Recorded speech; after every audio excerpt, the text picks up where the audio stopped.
श्रीकृष्ण गोविन्द हरि।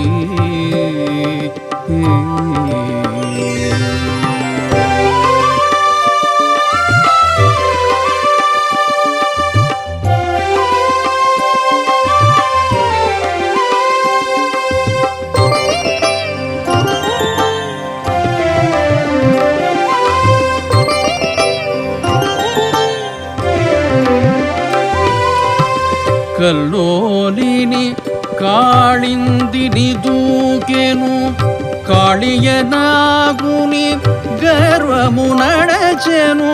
కల్లోలిని కాళిందిని దూకెను, కాళియనాగుని గర్వము నడచెను.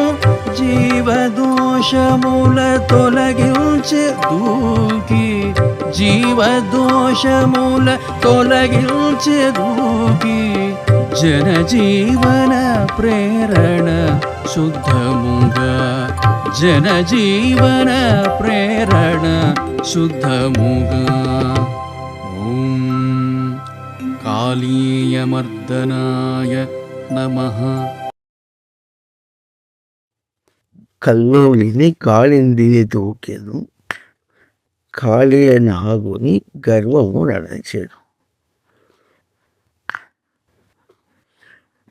కథలో మనకు కథ చూపించినట్టుగా, బొమ్మ చూపించినట్టుగా ఎట్లా కనిపిస్తుందో దానికంటే గొప్పగా బొమ్మ బయట బొమ్మ కనిపిస్తుంది, కానీ లోపల దర్శన చిత్రం అన్నమాట.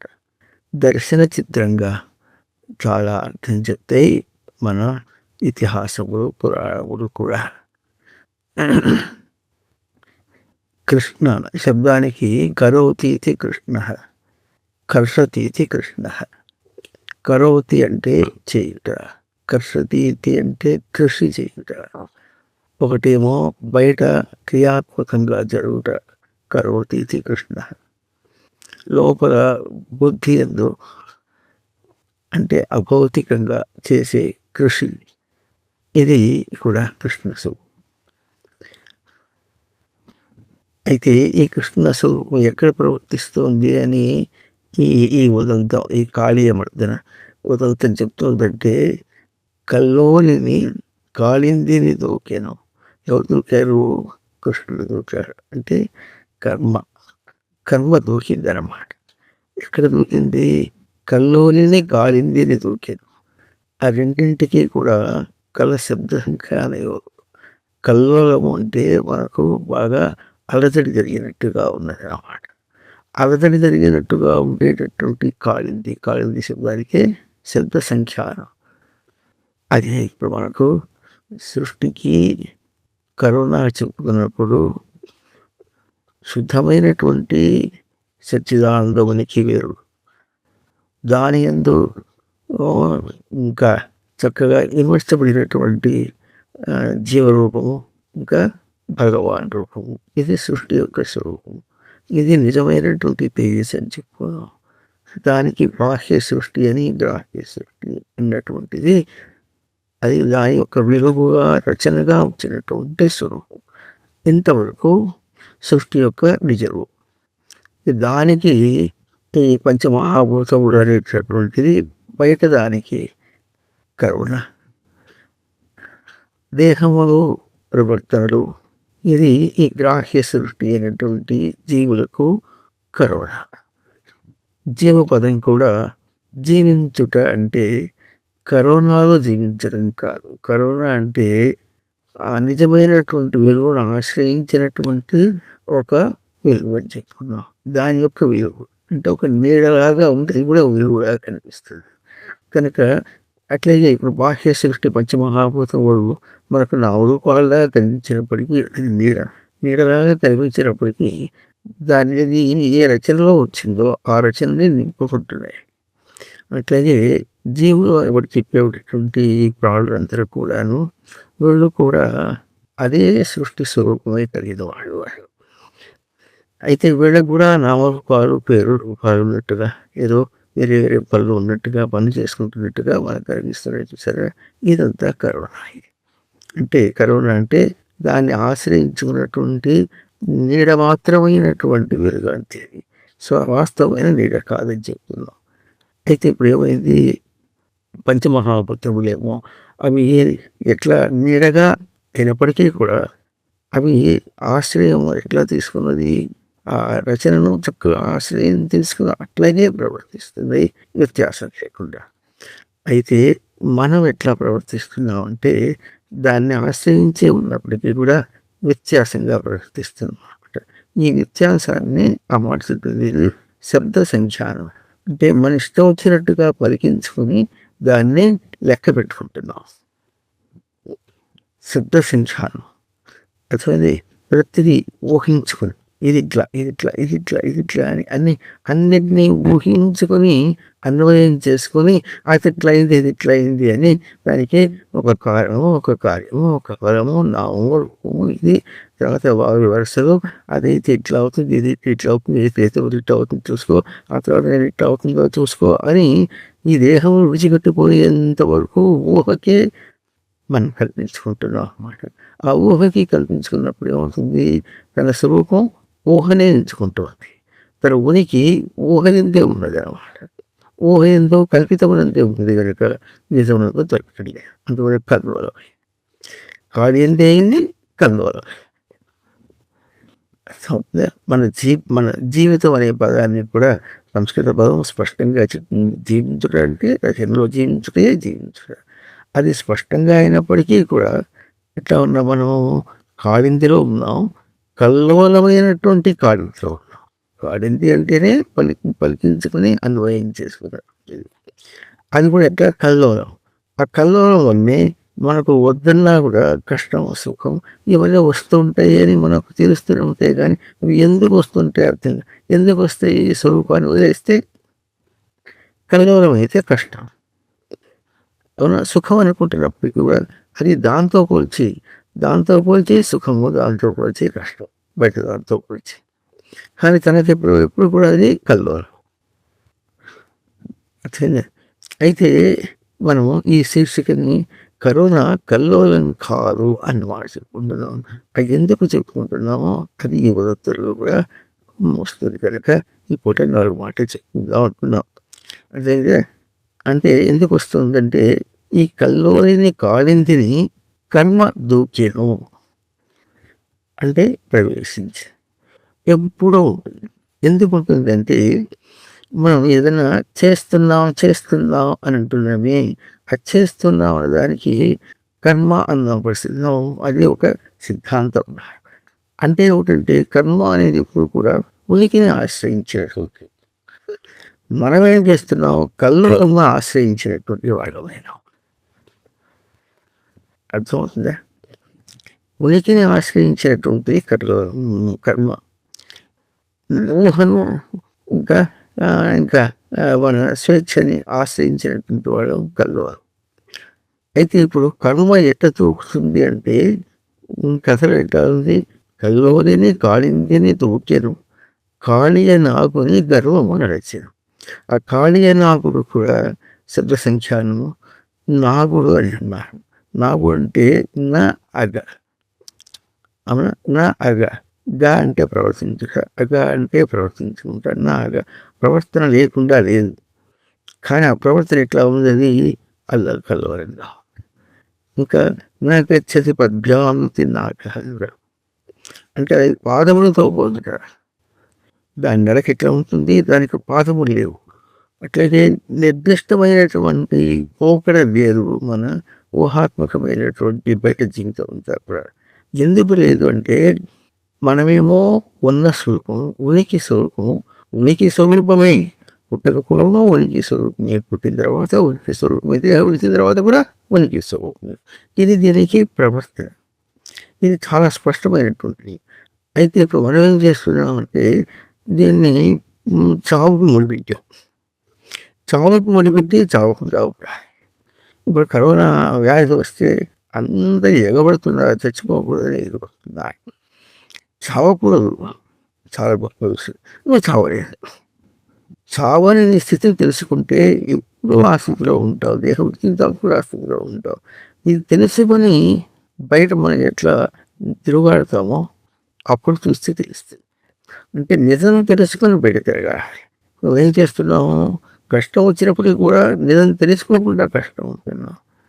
అయితే జ్ఞానికి కష్టం ఎట్లా తెలుస్తుందంటే నిజం తెలిసి బయటది కష్టం కనుక ఆ కష్టంలో తాను చింతించవలసినటువంటి అవసరం లేదు. అది తను చేరదు, తనది చేరలేదు ఆ తేడా. ఎందుకంటే సృష్టి మొత్తం కూడా అభౌతికమైనటువంటి ఒక చాలా గొప్ప విశేషం. మనకేం తెలుస్తుంది? కనిపించని మనస్సు ఆధారంగా మనం అంతా తిరిగాడుతున్నాం. కనిపించే దేహం ఆధారంగా కాదు. మనస్సును ప్రవర్తింప చేస్తేనే దేహం కలుగుతోంది, బయట ఎంతన్నా చేస్తుంది. మనస్సేమో కనిపించలేదు. ఇక్కడే తెలిసిపోయింది మనం చేసే దోషం. అందువల్ల ఖాళీ నాగు, ఖాళీ అంటే ఖాళీ నాగుని గర్వం అనేది చేయడం.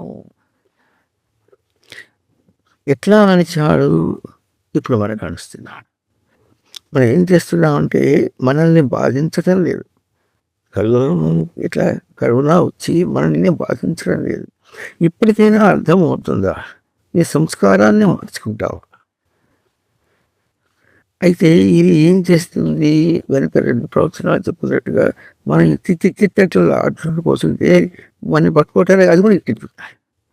చంచలంగా పరిగెత్తేదాన్ని మరి గుడ్లు తోడుకుంటూ పోతుంటాడు మళ్ళీ గుడ్ల కాపరి. ఆ పరిగెత్తుంటే ఏం చేస్తారు? కూడా పరిగెత్తిపోయి దాన్ని ఇతరు తీసుకోవాలి. అది నెమ్మదిగా పోతుంటే కానీ నెమ్మదిగా పోతుంది. అట్లాగే మనం కల్లోలంగా మనం ప్రవర్తిస్తూ ఉంటే మన కల్లోల మనకు ఇంకొక ఎదురు కల్లోలం వేయాలి. ఆ కల్లోలం ఎట్లా ఉంటుంది? మనల్ని స్థిరం చేయాలి. ఆ స్థిరత్వాన్ని ఎట్లా ఉంటుంది చూడండి. దేహం విడిచిపెట్టిపోయేటప్పుడు కూడా నేను చావాలి. రోగం పోయి ఇంటికి వచ్చామన్నా నేను చావాలి. అది నేనెవరు? ఆ నేనెవరు? నా స్వరూపం ఏమి? నేను ఇప్పుడు వచ్చిందనుకున్నవాడు నేను, పోయిందనుకున్నవాడు నేను. ఇప్పుడు పోయిందన్నప్పుడు సుఖం అన్నాం. ఆ సుఖం ఎంతవరకు నడుస్తుంది? కాసేపే ఉంటుంది. మనకు సుఖము కావాలి, రోగం రాకూడదు. దుఃఖము పోవాలి, ఎప్పుడు శాంతంగా ఉండాలి అన్న కోరిక చాలా గొప్పది. కానీ అది ఎట్లా ఉంది? సుఖ దుఃఖాలు బయట అనుకుని దాన్ని పోకుండా ఉండాలి. అంటే మనకి ఇప్పుడు నిలకడగా ఉండాలి అన్నట్టు మనం ఇప్పుడు నిలకడగా ఉండాలనుకుంటున్నాం. అవి పోయి అన్న మాట అబద్ధం అయిపోతూనే ఉన్నాయి కదా. అవుతుందా? పుట్టినప్పటి నుంచి ఇప్పుడు దాకా ఎన్నెన్ని విషయాలు అన్నీ పోయినాయే కదా. మరి పోయిన వాటిని పోవాలి అంటే పోతూనే ఉన్నాయి కదా. పోయిన వాటిని పోతున్నాయి అని అనుకుని పోవాలి అంటే అనేటట్టున్నాం. అంటే ఉండేవాడిని ఉంటున్నప్పటికీ కూడా ఉండాలి అంటే తన ఉనికి ఏమో తనకు అర్థం కాలేదు. పోవటం అంటే ఏమిటో అర్థం కాలేదు. ఇది ఖాళీ నాకుని గర్భము నడిచాను. ఇది మనకు గర్భం. అందరం కూడా ఈ విధంగా ఖాళీ నాగులు అన్నమాట. కల్లోని కాళిందిలో ఉండేటటువంటి ఖాళీ నాగులు గర్వంలో ఉంటారు. గర్వం అంటే ఏమిటంటే అహంకరించడమనే ఇట్లాగే కాకుండా అక్కడి నుంచి సామాన్యంగా అనుకున్నప్పటికీ కూడా దేహమే నేను ఎప్పుడు అనుకున్నావో, బయట తిరగడమే జీవితం ఎప్పుడు అనుకున్నామో మనకు గర్వం. చాలా తక్కువ మాట. ఎంత మాట అంటే రహదారి యొక్క పరిస్థితి అయితే అసనాయ మృత్యు ఉంటుంది. తినటం అనేది మృత్యువు. బయట నువ్వు ఏం చేసినా మృత్యువు. ఎందుకు మృత్యువు? మృత్యు అంటే లేకుండా పోవటం. ఇప్పుడు ఎందుకు మృత్యువు? తినాలి, ఉండాలేటప్పటికీ ఉన్న స్వరూపానికి తిండి అక్కర్లే. ఇది వదిలేసావు కనుక దీనికి మృత్యువు. దానికి పోషణ. అరే ఆ బయట పోయి దానికి పోషణ చేస్తున్నాం. ఉన్నదానికి ఎప్పుడు బయట దాన్ని పోషణ చేస్తున్నాం అనుకున్నాము, లోపల ఉన్నదాన్ని చంపేసాం అన్నమాట. ఇది మృత్యువు. ఉపనిషత్తు మొత్తం దీని మీద వెళ్తుంది. చాలా పెద్ద ఉపనిషత్తు. పట్టణంలో పుస్తకం అయితే పెళ్ళ పైకి వస్తాం. ఈ ఒక్క భావం మీద వెళ్తుంది ఉపనిషత్తు దాకా. అది మన జీవితం మనం అర్థం చేసుకోవాలి. అలా అది చేసి ఇప్పుడు అంటే దానికి ఏం చేయాలి? స్వామి మనకు ఏ రూపంలో వస్తున్నారంటే కర్మ రూపంలో వస్తున్నారు. కర్మ రూపంలో రావటం అంటే ఏంటంటే ఎవరెవరే ఏం చేసావురా నువ్వు?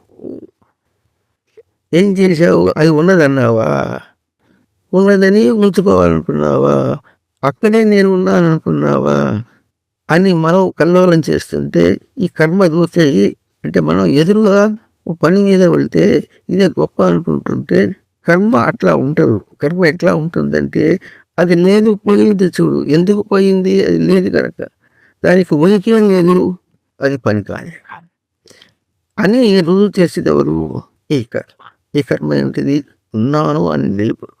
అంటే ఇప్పుడు మనం ఏం చేస్తున్నామంటే బయట ప్రవర్తించేటప్పుడు అక్కడ ప్రవర్తిస్తున్నామా? మనం మామూలుగా మనసు నిలుపుకుంటున్నామా? మామూలు మాట. ఉనికిని నిలుపుకుంటున్నాం. మనసును నిలుపుకోవటం కూడా కర్మ. ఇది కర్మ. అది పని. పని పోతుంది, ఎదుగుతుంది. ఈ మనసును నిలుపుట అనేటటువంటిది ఏం చేస్తుందంటే మనం చేసే ప్రవర్తనలో దూకి మనస్సును నిలుపుట, ఉనికి నిలుపుట అన్నదాన్నే ఎప్పుడు నిలుపుతుంది. ఇట్లాగో ఇది జరుగుతుందంటేనే అవుతుంది. దానిలో కల్లోలం పోతుంది. మనస్సు అర్థమవుతుంది. ఈ మనస్సు నిలుపుట అనేది జరుగుతూ ఉండాలి, జరుగుతూ ఉంటుంది. అది నిత్యవర్తమానం. అదేమో జరిగిపోతూ ఉంటాయి, ఎన్నో విషయాలు పోతూ ఉంటాయి. కనుక ఈ మనసు నిలుపుట అన్న కర్మ ఇది కృష్ణ స్వరూపం. కరోతి ఇది కృష్ణ. వీటి క్రియారూపంలో సరే లోపల మనస్సు నిలుపుట అనేది సరే. అంటే మనస్సు నిలుపుట అనేది లోపల ఉంటే ఈ మనస్సు నిలుపుట అన్న పరంగా బయట క్రియ జరుగుతుంది. కల్లోరిని కాళిందిని దూచెను, కాళియ నాగుని గర్వమన నడిచెను, జీవదోషముల తొలగించే దూకి. ఈ పదం గుర్తించాలి. జీవదోషం అవుతుంది మనకు. జీవం అంటే జీవ ప్రాణధారణ. జీవించుట, దేనిలో జీవించటాన్ని ఉన్న ఉనికిలో జీవించుట. జీవించుట అన్నదానికి ఎప్పుడు కూడా అల్లకల్లో ఉండకూడదు. ఉంటే జీవించుట కాదు. చెప్పినట్టుగా అసహాయ మృత్యు.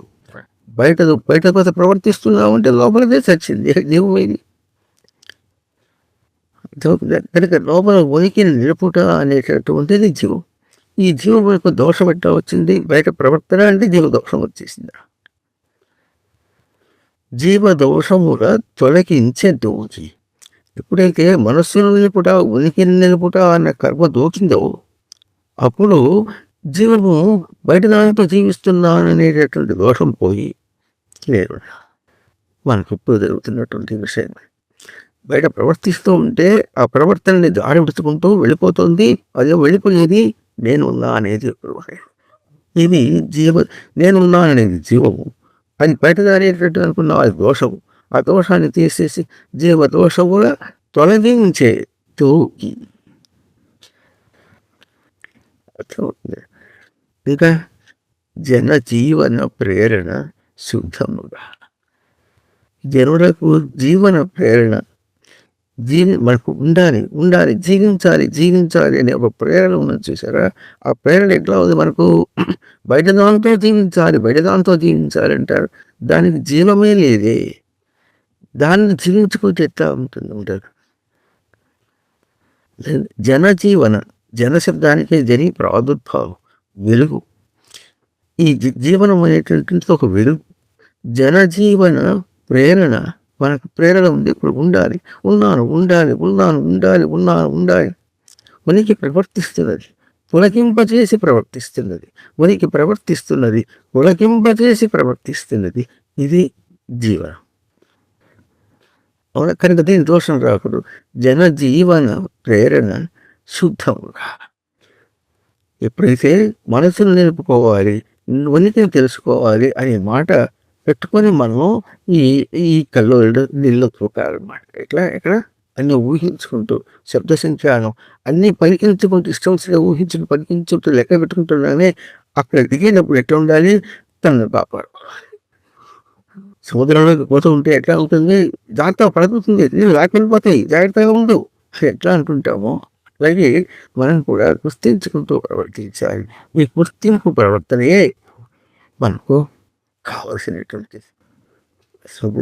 ఇది కాళీయ మధ్యన ఉంటే పలికించుకొని అన్వయం చేసేటటువంటి మన బ్రతుకుని, ఈ బ్రతుకందా ఇది జీవనం కాదు. ఈ బ్రతుకు అనుకుంటున్న బ్రతుకుని మద్దతు చేస్తుంది.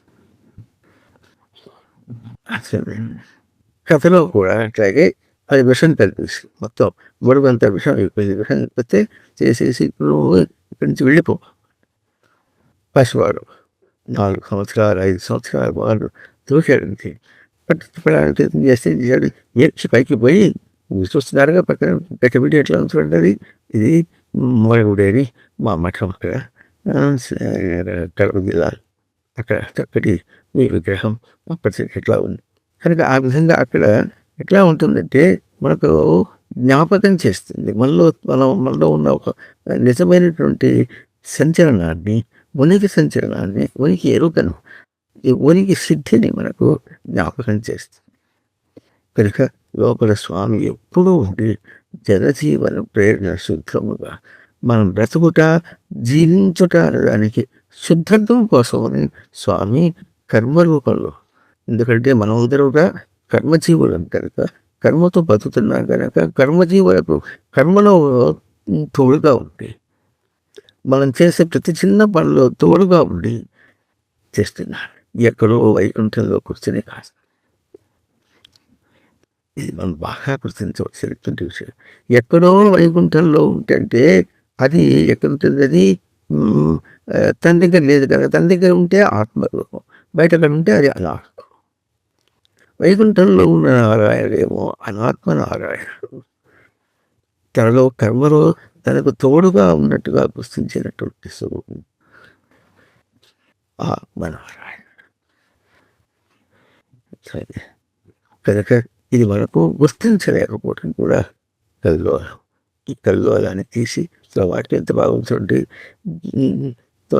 జీవదోషముల తొలగించి జోచి కర్మ తోడుగా ఉండి జీవదోషాన్ని తొలగించి జనజీవన ప్రేరణ, దోషాన్ని తీసేది జీవన ప్రేరణ. శుద్ధంగా ఉండాలి, జీవించాలి కానీ శుద్ధంగా ఉండాలి. మనం అనుకుంటున్నాం జీవించాలి అశుద్ధంగా, కల్లోలంలో జీవించాలనుకుంటున్నాం.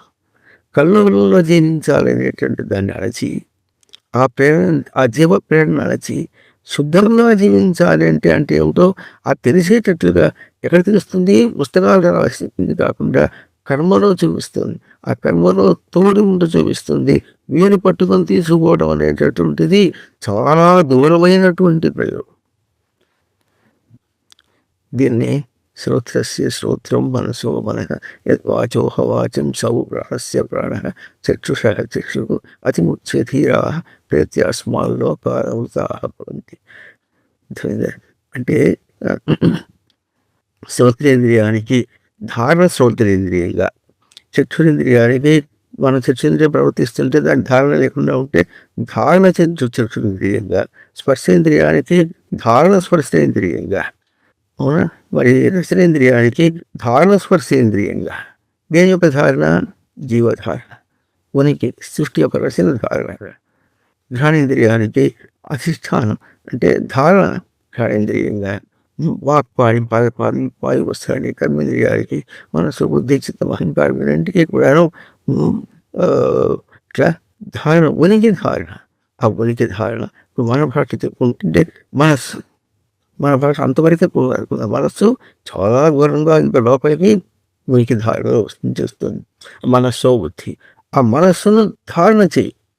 ఈ ధారణ అనే మాట మనస్సుని నిలిపి పనిచేయి. ఆ మాట కొంచెం అర్థం చేసుకుంటే, లాజిక్ అర్థమైతే ఈ మనస్సు ఉనికిలో ఎంత వెళ్తుందో శ్రీకృష్ణ మాటలో కావలసింది కాదు, మాటలు పాటలు ప్రవర్తనలు విషయాలు అన్నీ కూడా దీనికి తొణకకుండా, ఎందుకంటే తొణకకుండా మనం ఉనికి నిలుపుకోవాలి కనుక తొణకకుండా, వేరే కాకుండా, పక్కకు వెళ్ళకుండా ఉండాలి. అట్లా నిలిపినప్పుడు కూడా మనం జారిపోయే అవకాశం ఉంది. ఎందుకు?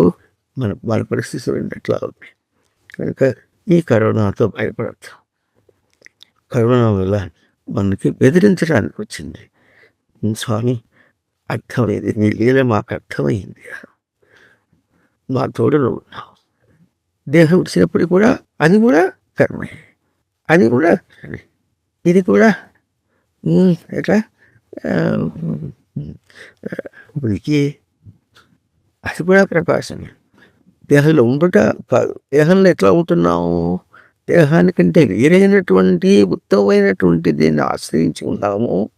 దేహం విడిచినప్పుడు ఆ ఉత్తమ ఆశ్రయమై అయ్యే ఉన్నాం, ఇప్పుడు అయ్యే ఉన్నాం, మధ్యలో అడ్డం పెట్టడానికి ఈ దేహం వచ్చింది, అడ్డం తొలగిపోయింది శాంతిగా. కనుక దేహం విడుచుట అన్న దాని ఎందుకు భయపడదు, భయపడాలి?